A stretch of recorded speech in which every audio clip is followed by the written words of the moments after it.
Աղքատության ընտանեկան նպաստ ստացող Հարություն Քիշմիրյանի 5 անչափահաս երեխաներն այսօր վարչական դատարանում էին։ Դատարանն այսօր սկսեց 50,000 դրամի տուգանքի պահանջ ներկայացրած ոստիկանության հայցի քննությունն ընդդեմ 51,000 դրամ աղքատության նպաստ ստացող Հարություն Քիշմիրյանի։ Քիշմիրյանի փաստաբանը դատարանի ժամանակ խնդրեց ոստիկանության հայցի կապակցությամբ գրավոր առարկություններ, բացի այդ հակընդդեմ հայց ներկայացնելու համար։ Դատական նիստը հետաձգվեց մինչև նոյեմբերի 6-ը։ Ոստիկանության հայցի մեջ նշված է, թե Հարություն Քիշմիրյանը օգոստոսի 24-ին Կոմիտաս 5 հասցեում բողոքի ակցիայի մյուս մասնակիցների հետ փակել է երթևեկելի ճանապարհը, խոչընդոտելով մեքենաների երթևեկությունը։ Հարություն Քիշմիրյանն ազատությանն ասաց, որ ոստիկանության պահանջն անհիմն է, ասում է ինքը մայթին է եղել, ճանապարհ չի փակել եւ ոստիկանության պնդումները մտածածին են։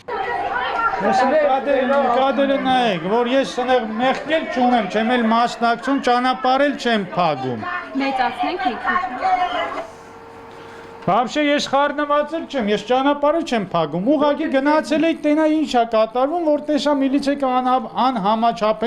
գործողություն կատարում։ Ես իրաց բաժանում էի քաղաքացիներից, առանձնանում էի, որ աղջիկի վրա բռնի ուժ էին գործում, ես աղջիկին իրաց ձեռից ազատում էի։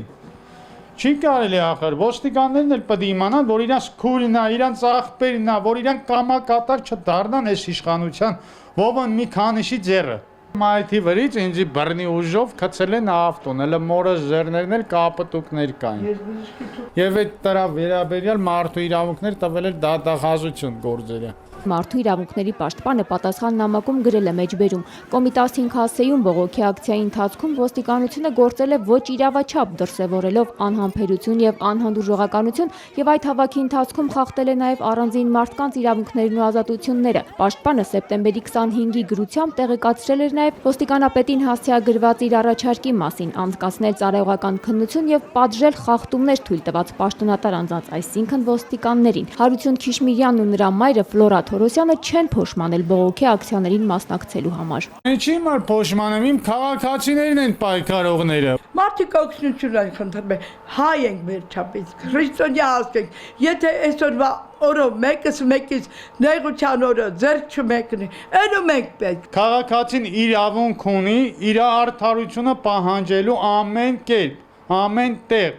Տվյալ պահին, եթե մարդիկ պահանջում են արդարություն իշխանությունից, իշխանությունը պարտավոր է լսելու եւ ոստիկաններին չհանի իր ազգի ժողովրդի դեմ։ Հարություն Քիշմիրյանը կնոջ, մոր եւ 5 անչափահաս երեխայի հետ ապրում է 30 քառակուսի մետր տարածքով մութ տարական պայմաններից զուրկ խարխուլ բնակարանում։ Ընտանիքի ամենամեծ երեխան 11 տարեկան Ռոզան է։ Ամենաշատը ինչի մասին ես երազում։ Ինչ ես ուզում քեզ համար լինի։ Բնակարան։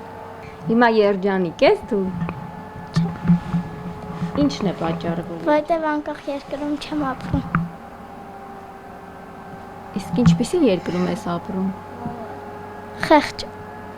Շենգավիթի ոստիկանության իրավախորհրդատուին հարցրի, ոստիկանությունը հայց ներկայացնելով հաշվի է առել Հարություն Քիշմիրյանին վերագրվող զանցանքի հիմնավորվածությունը, թե սոցիալական վիճակը։ Իրավախորհրդատուն ասաց, որ ապացույցները կներկայացնի դատարանին, ավելացրեց, թե ոստիկանությունը Քիշմիրյանին վարչական պատասխանատվության ենթարկելու պահանջով հայց ներկայացնելիս չպետք է հաշվի առնի նրա սոցիալական վիճակը։ Եթե դատարանը որոշի տուգանել Քիշմիրյանին, ապա այս ընտանիքի 51,000 դրամի ամսական եկամտից կմնա ընդամենը 1,000 դրամ 3 չափահասի եւ 5 անչափահաս երեխայի համար։